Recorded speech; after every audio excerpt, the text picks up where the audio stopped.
আমার ফেটো ভাই লাঠি দেবেন, আমার অনুরোধ করে কই ভাই। রসের ফুটাই সবার চোখ মিষ্টি স্বাদের টানে, লোনা গামের মূল্য বলো কজন বা আর জানে। সকালটা শুরু হয় তার এভাবেই, ছুটে চলেছে এই বাড়ি থেকে ওই বাড়ি।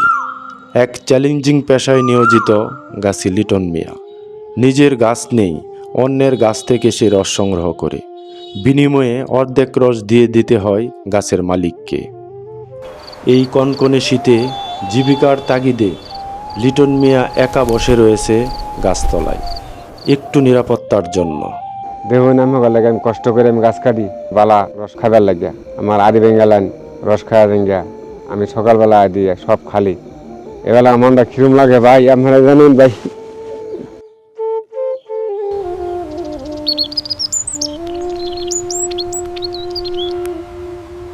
আমরা কি পারি না তার এই রক্ত পানি করা শ্রমের মূল্য দিতে? হ্যাঁ, অবশ্যই পারি।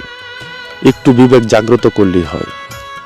যারা রস খায় তারা কেউ চোর নয়। বয়সের উন্মাদনা একটু আনন্দবিলাস। আপনার আনন্দবিলাস যেন কারো চোখের পানি না হয়। ধন্যবাদ সকলকে।